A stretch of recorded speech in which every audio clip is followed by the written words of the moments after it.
Assalamualaikum warahmatullahi wabarakatuh. Halo sobat rebahan, kembali lagi bersama saya di Rekap Film Official tentunya. Setelah sekian lama, Mimin tak mengupload video-video terbaru. Kini, Mimin hadir kembali dan siap untuk menghibur sobat-sobat Mimin semuanya. Mimin tidak minta dibayar ataupun minta digaji, tapi bagi kalian yang ingin menyumbang bisa dibicarakan baik-baik. Dan Mimin layani sepenuh hati. Itulah Malika yang terbuat dari biji pilihan, bukan dari biji ayang-ayangan. Hihi. Dan bagi kalian sobat-sobat Mimin dimanapun sobat berada, jangan lupa untuk selalu support Mimin dengan cara klik tombol subscribe dan aktifkan loncengnya juga. Nah, pada kali ini Mimin akan membawakan sebuah alur film yang berjudul Savage Grace yang dirilis tahun 2007. Tanpa banyak spoiler di awal, langsung saja kita masuk ke alur ceritanya. Let's go.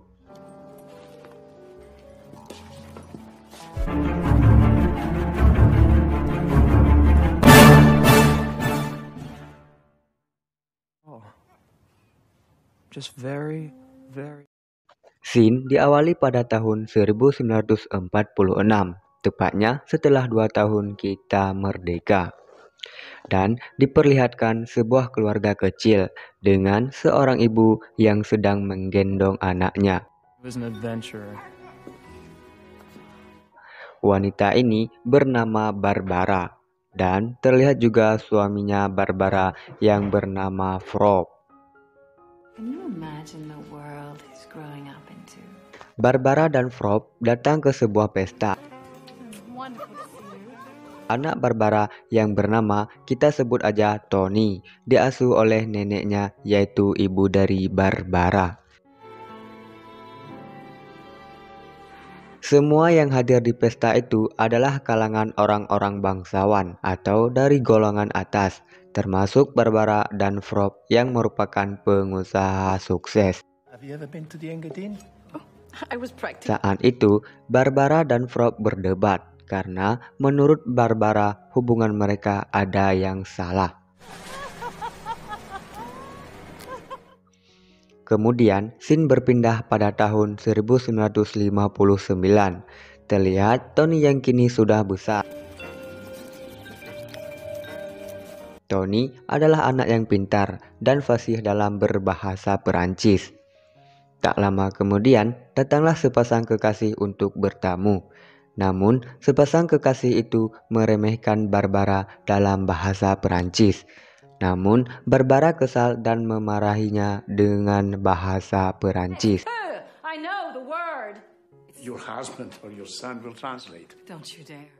Scene kemudian berpindah pada tahun 1967. Terlihat keluarga Frog sedang liburan ke Spanyol. Tony yang kini sudah dewasa memiliki seorang pacar, kita sebut saja Jessie. Frog juga mengajak pacar Tony untuk berlibur saat itu. Kemudian mereka pergi ke sebuah bar. Barbara yang melihat gerak-gerik Frog mulai curiga kepada suaminya.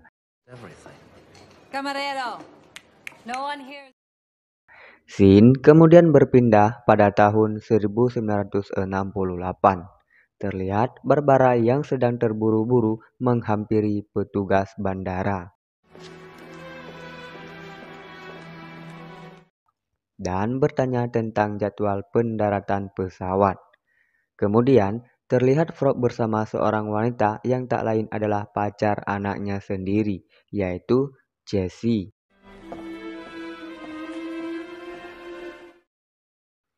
Frog yang kepergok istrinya kemudian bergegas pergi dari sana. Namun, Barbara mengejarnya. Setelah itu, terjadi pertengkaran antara Frog dan Barbara. Barbara merasa sangat sedih dan kecewa.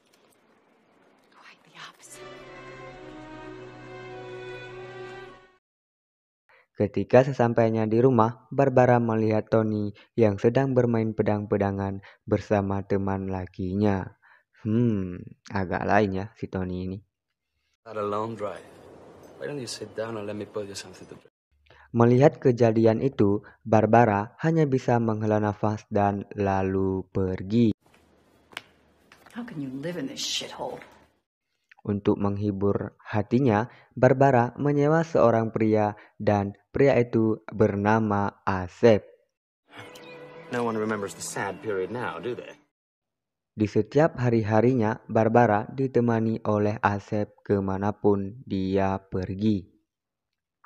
Well, someone like Pilar Durant would be terrific. Di satu sisi, Tony yang kecewa dengan ayahnya, kini ia dekat dengan Asep. Bahkan, Tony sudah beberapa kali tidur dengannya, sesaat-sesaat. Namun, di sini Barbara sudah mengetahui kelakuan Asep dengan Tony. Lantas, Barbara marah kepada Asep. Tony is not who Tony is.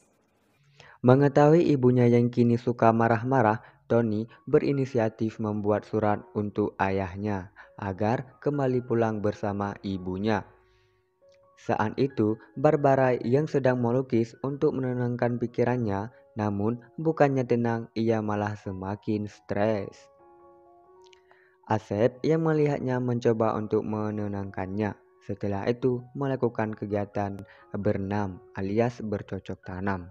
Om, mau ngapain om? Jangan om. Tony yang baru pulang tidak sengaja melihat ibunya sedang bercocok tanam dengan Asep. Namun, si Tony berinisiatif untuk membantu si Asep. Kemudian, si Tony ikut join bersama mereka. Sungguh keluarga yang harmonis.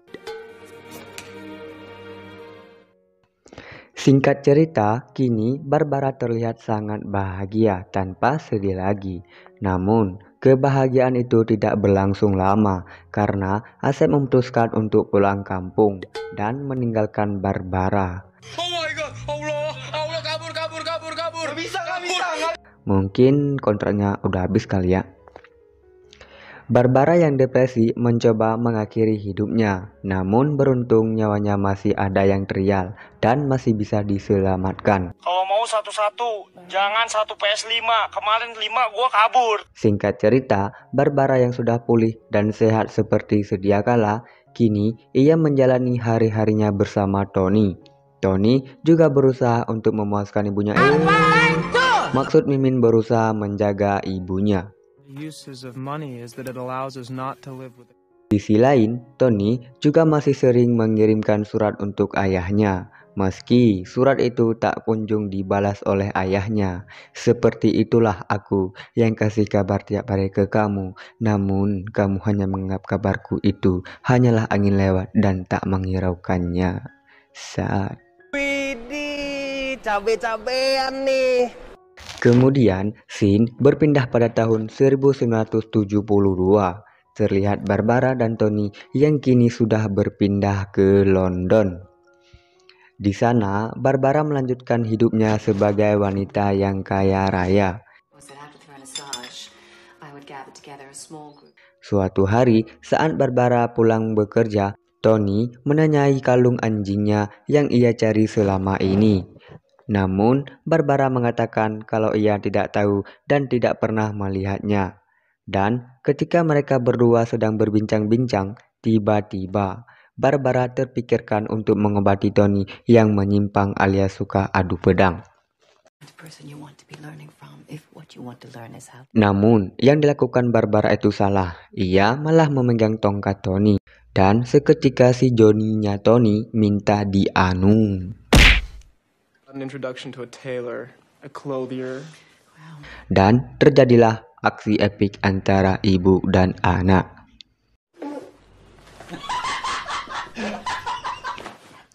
Singkat cerita, setelah melakukan hal itu, bukannya senang, si Tony justru semakin marah.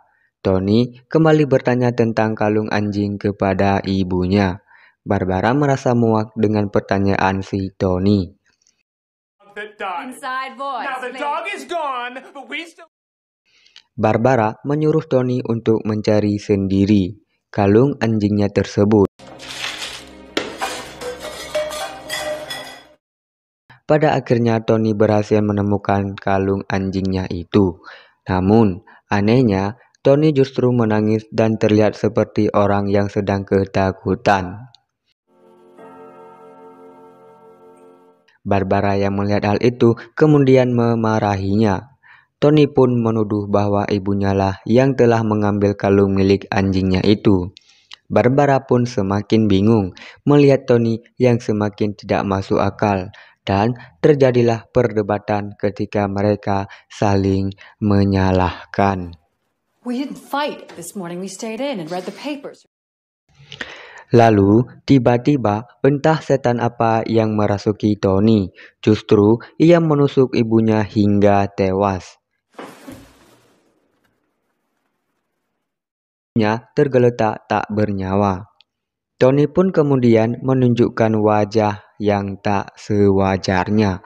Bahkan seolah-olah tak terjadi sesuatu. Mind. And I felt like I was reenacting parts. Dan setelah kejadian itu, Tony dibawa ke tempat rehabilitasi. Ia tak dipenjara karena diduga ia mempunyai penyakit keterbelakangan mental. Yes, it is very boring here. Dan film pun selesai. Saya Mimin yang paling ganteng menurut Mimin sendiri, pamit mengundurkan diri. Nope.